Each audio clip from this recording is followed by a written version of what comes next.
తాకట్లో ఉన్న మీ బంగారాన్ని విడిపించి ఆ రోజు ఆన్లైన్ రేటుకి కొంటాం. Sharma gold company. నమస్కారం అండి ప్రేక్షకులందరికీ ఉగాది శుభాకాంక్షలు. ఈ పరాభవనామ సంవత్సరంలో ద్వాదశ రాశుల వారి జాతక ఫలితాలు ఏ విధంగా ఉంటాయో తెలుసుకుందాం. వివరించేందుకు ప్రస్తుతం మనతో పాటు ఉన్నారు భారతీయ శంకర పీఠం వ్యవస్థాపకులు, ప్రముఖ ఆధ్యాత్మికవేత్త, జ్యోతిష్యులు, బ్రహ్మశ్రీ అన్నవరపు తిరుపతి మూర్తి అవధాని గురువు గారు. వారితో మాట్లాడి రాశి ఫలాలు తెలుసుకుందాం. గురుగారు నమస్కారం అండి. ఓం శ్రీ మహాగణాధిపతయే నమః. గురుగారు, పరాభవనామ సంవత్సరంలో వృషభ రాశి వారి జాతక ఫలితాలు ఏ విధంగా ఉన్నాయి, అలాగే శుభ ఫలితాల కోసం వారు ఎటువంటి పరిహారాలు చేసుకోవాలో కూడా తెలియజేస్తారా? జీవితంలో ఇప్పటి వరకు చూసిన ఎత్తు ఒకటైతే పరాభవనామ సంవత్సరంలో చూడబోయేటువంటి ఎత్తు మరొకటి. నాకు బాధగా కూడా ఉంది. వృషభరాశి గురించి ఏదైనా చెప్పాలి అంటే బాధగా ఉంది. ఏ కారణం చేతనైనా భగవంతుడు వాళ్ళకి పరిపూర్ణమైనటువంటి నిండు జీవితం ఇవ్వాలని కోరుకుంటున్నా. ఎందువలన పూర్వం మనం చెప్పుకున్నాం, ఇద్దరు బద్ధ శత్రువులు కనిపిస్తే ఒకరినొకరికి పొడుచుకు చచ్చిపోతారు. అటువంటి శత్రువుల్లో ఒకడు సింహాసనం ఎక్కాడు, రెండోవాడి గతి ఏంటి? చంపడు. ఎంత చిత్రహింసలు పెట్టగలడో చూపిస్తారు. నరకం. నన్ను చంపండి మహాప్రభుని వేడుకోవాలి, అయినప్పటికీ కూడా అంత చిత్రహింస తప్పదు.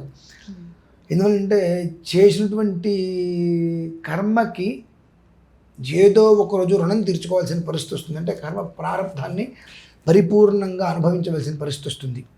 అందులోనూ కూడా వృషభానికి గురుశాపం ఉందండి. ఈ గురుశాప ప్రభావముచే గత కొంతకాలంగా పూర్తిగా ఏ రోజు ఎలా గడుస్తుందో అర్థం కాని పరిస్థితి గడిచింది. అదంతా ఒకెత్తైతే ఇప్పుడు ఈ బృహస్పతి యొక్క ప్రభావముచే, గురుశాపముచే పరిపూర్ణంగా ఒక చక్కటి పేపర్ని మీరు నలిపేస్తే అది ఎలా ఉంటుంది? మళ్ళీ ఓపెన్ చేసిన నలిగినట్టే కనిపిస్తుందండి. ఆ ప్రభావం బాగా ఉంటుంది.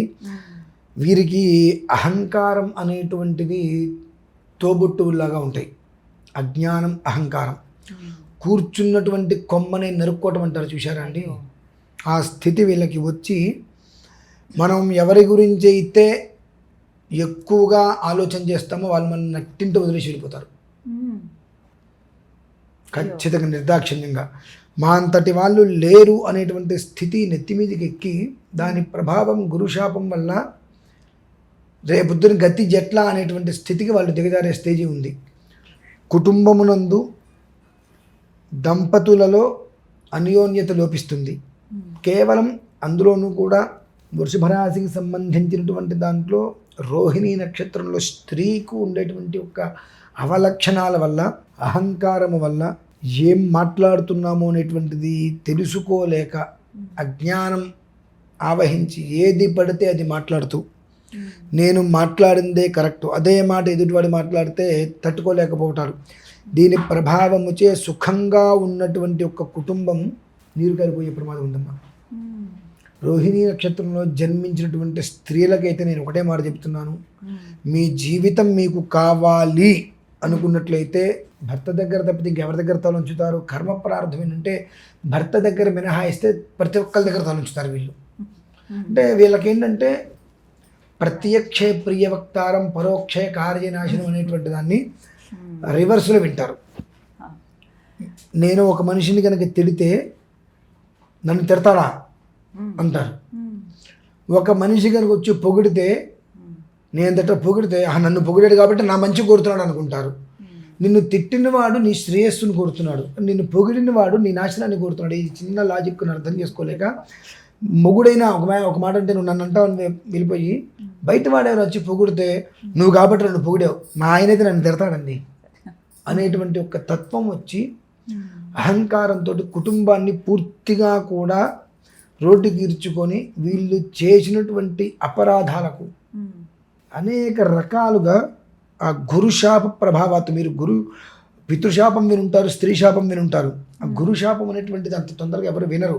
వాళ్ళ ప్రభావం, వాళ్ళకి జరిగేటువంటి అనర్థాలు, కక్షలు, ఇబ్బందులు, ఏడుపులు, ఉసురులు అనేటువంటిది ఏ స్థాయిలో తగులుతాయో గురుశాపం అనేటువంటిది మీరు ఈసారి కొంతమంది మీకు ఎవరైనా వృషభరాశి వారు కనుక తెలిసిన వాళ్ళు ఉంటే పరాభవనామ సంవత్సరం వాళ్ళని చూడండి, గురుశాపం అంటే వీళ్ళదే అని అంటారు. గురుశాపం వీళ్ళదే అని అంటే అంతటి కర్మ ప్రారంధం అనేటువంటిది అనుభవించక తప్పదు. నోరా వీపుకు చేదు అని చెప్పి మనం మాట్లాడేటువంటి ప్రతి మాట ఏదో ఒక రోజు మనకు తగులుతుంది. ఆ విషయాన్ని వీళ్ళు గమనించరు. అప్పు అనేటువంటిది వీళ్ళకి ఏదో అధికారంలాగా ఉంటుంది. అప్పు అనేటువంటిది నాకు అధికారం ఉంది నేను అడగడానికి అనేటువంటి స్థితిలో ఉంటారు. నువ్వు ఒక మనిషి దగ్గర డబ్బు తీసుకొని నువ్వు ఇవ్వలేకపోయావు అని అంటే నీ మీద నమ్మకాన్ని నువ్వు కోల్పోయినట్టేగా. అంతే. ఆ ఒక్క ఆలోచన నువ్వు తెచ్చుకోగలిగితే నువ్వు ఎవరినైతే అన్యాయం చేసావో వాళ్ళకి నువ్వు కనీసం మనం బయటికి చెప్పద్దు, పోనీ అహంకారం, ఇగో నేను చెప్పడం ఏంటి, నీకు సారీ చెప్పడం ఏంటి, కనీసం మనస్సులో అయినా భగవంతుడా నేను తెలిసో తెలియకో తెలిసే కావాలనే నేను ఆయనకి డైరెక్ట్గా ఆ మనుషులు ఎవరైతే ఉన్నారో వాళ్ళకి నేను చెప్పుకోలేను కనుక నీకు నమస్కారం పెడుతున్నా భగవంతుడా, నన్ను నా కుటుంబాన్ని కాపాడు అని గౌరీదేవిని ఆరాధన చేసుకోగలిగితే ఒక మోస్తరి ఉంటుంది ఖచ్చితంగా. ఉండేటువంటి ప్రదేశం నుంచి కూడా వీడి వేరే చోటుకి వెళ్ళిపోతారు. స్థాన చలనాలు ఉన్నాయి. శ్రీకృష్ణ జన్మస్థానం వరకు వెళ్ళడానికి రెడీగా ఉన్నాయి. కోర్టులు కేసులు అని చెప్పి ముళ్ళకంచెల మధ్యలో మనం ఆరేసిన వస్త్రం పడిపోయింది. తిరిగి తీసుకోవటం అది ఎలా తీసుకోగలగాలి? ఎలా తీసుకున్నా చేతికైనా గుచ్చుకుంటుంది, అదైనా చిరుగుతుంది. ఎంత జాగ్రత్తగా దాన్ని వ్యవహారం చేయాలనేటువంటిది చాకచక్యంగా వ్యవహారం చేసుకుంటే తప్పితే బయటికి రావడం అనేటువంటిది వృషభ రాశి వారికి పాపం చాలా ఇబ్బందిగా ఉంది, బాధగా ఉంది. కర్మ ప్రారంభవశాత్తు గత కొన్ని సంవత్సరాలుగా వృషభ రాశి వారు ఇలాగే నడుస్తున్నారు. ఏదో ఒకరోజు వాళ్ళకి మంచి రోజులు రాకపోతాయా భగవంతుని ఆలోచిస్తున్నా. ఈ పరాభవనామ సంవత్సరంలో మొట్టమొదటి అక్షరం పరాభవం అనేటువంటిది ఏదైతే ఉందో పరిపూర్ణంగా ఆ పరాభవాన్ని వాళ్ళు చూస్తారమ్మా వృషభ రాశి వారు.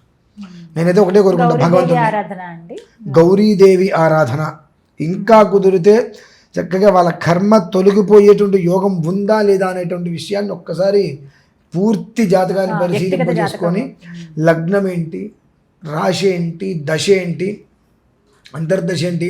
ఇప్పుడు మీరు రేపు చూడండి గ్రహణం వస్తుంది, చంద్రుణ్ణి మింగడం, చంద్రుణ్ణి మింగట వదిలిపెట్టడం. చంద్రుడు అనగా రోహిణి, గ్రహణం ప్రభావం వాళ్ళ మీద ఆ రోహిణీ నక్షత్రం అనేటువంటి విషయాన్ని తీసుకుంటే చంద్రగమనంగా చూసుకుంటే వాళ్ళకి ప్రమాదం ఉంది. వాళ్ళకి ఏంటంటే ఏముందిలే అనుకుంటారు. ఏముందిలే అనుకుంటే ఇంకొక 10 ఏళ్ళైనా ఇంతే ఉంటాం. జీవితానికి ఒక దారి తెన్ను కావాలనుకుంటే ఇగో, కేవలం వీళ్ళు వెళ్ళేది మొత్తం ఈగో మీదండి. ఆ ఒక్క 3 అక్షరాలు ఈగో అంటే, తెలుగులో 2, ఇంగ్లీష్లో 3 అక్షరాలు. ఆ ఈగో అనేటువంటిది పక్కన పెట్టేసేస్తే నీ జీవితానికి దారి తన్ను కనిపిస్తుంది. కాబట్టి జాతకాన్ని పరిశీలింపజేసుకొని దానికి ఏమైనా పరిహారాలు ఉంటే చేసుకొని నన్ను రక్షించు భగవంతుడా అని గౌరీదేవిని ఎంత ఆరాధన చేసుకుంటే అంత నువ్వు నిలబడటానికి, గురు శాపం నుంచి తప్పించుకోవడానికి ఏదైనా మార్గం కలుగుతుందమ్మా. ఈ రాశి వారు ఏమాత్రం అవకాశం ఉన్నా పరాభవనామ సంవత్సరముచే పరాభవం లేకుండా ప్రశాంతంగా ఉండడానికి 8 రోజుల ముందే తిరుమల మహాక్షేత్రంలో అష్టలక్ష్మి మహాయాగం అనేటువంటిది చేసే సంకల్పం జరిగినది. దేవేంద్రుడు స్వర్గానికి అధిపతి, ఆయనది జ్యేష్ఠ నక్షత్రం, ఆ రోజు ఆ నక్షత్రం ఉంది. అలాగే బుధవారం, బుధ అనుగ్రహం. ఇట్నుంచి చూసుకుంటూ వస్తే బృహస్పతి ఆ సమయానికి రాజుగా వస్తున్నారు. అప్పుడు వీళ్ళందరికీ కూడా అధిష్టానం ఉపేంద్రుడు అనగా శ్రీ మహావిష్ణువు. ఆ శ్రీ మహావిష్ణువు ఎప్పుడు సంతోషపడతాడు అంటే అమ్మవారిని మనం ఆరాధిస్తే ఆయన బాగా సంతోషపడతాడు. ఆ కారణం చేత తిరుమల శ్రీవారి యొక్క పరిసరాలలో అష్టలక్ష్మి మహాయాగం అనేటువంటిది ఈ సంకల్పం జరిగింది కనుక ప్రత్యేకంగా ప్రతి ఒక్కరూ కూడా ప్రత్యక్ష పరోక్షంగా కానీ ఆ ఒక మహాకర్తులో పాల్గొనగలిగితే ఆ పరాభవము అనేటువంటి నామం నుంచి బృహస్పతి యొక్క అనుగ్రహం కలిగి ఆ శ్రీ మహావిష్ణువు తోడి ఉండి పరాభవము అనేటువంటి దాని నుంచి మనల్ని ఏమాత్రం అవకాశం దూరంగా ఉంచడానికి చాలా అవకాశం ఉంది కనుక అది దృష్టిలో ఉంచుకొని 12 రాశుల వారి కోసం ప్రత్యేకంగా నిర్వహిస్తున్నటువంటిదే ఈ యొక్క అష్టలక్ష్మి మహాయాగం 11వ తారీఖు మార్చి. అందరూ పాల్గొనొచ్చు కదండి. ప్రతి ఒక్కరూ పాల్గొనవలసిందే. 27 నక్షత్రాల వారు తప్పకుండా పాల్గొని తీరవలసిందే. దీనివలన వాళ్ళకి జరిగేటువంటిది ఆ రోజు నుంచే, ఎప్పుడో కాదండి, ఆ రోజు నుంచే యుగాదిలోపు రోజుకు ఒక రకమైనటువంటి ఆనందాన్ని వాళ్ళు చూడగలుగుతారు. అది మాత్రం నేను ఖచ్చితంగా చెప్పగలనమ్మా. 1,000,000 విప్పపూలతో హోమం చేస్తున్నా. అద్భుతం. మామూలుగా ఏదో 10 కిలోలు కదమ్మా, కోటి విప్పపూలతో ఎందుకు హోమం చేస్తున్నానంటే ఆ పరాభవన సంవత్సరం ఏ స్థాయిలో ఉందో తెలుసు కాబట్టి విప్పపు అంటే మధుపుష్పం అంటారు, అమ్మవారికి అత్యంత ప్రీతికరమైనటువంటిది. ఆ అమ్మవారి ప్రీతికరమైన పదార్థాల్లో అమ్మవారిని సేవించి తద్వారా శ్రీ మహావిష్ణువు యొక్క అనుగ్రహంతో రాజుగారి యొక్క ఆశీస్సులతో క్షేమంగా ఉండాలి అని ఉద్దేశ్యం. చక్కగా వివరించారు. ధన్యవాదాలు గురుగారు.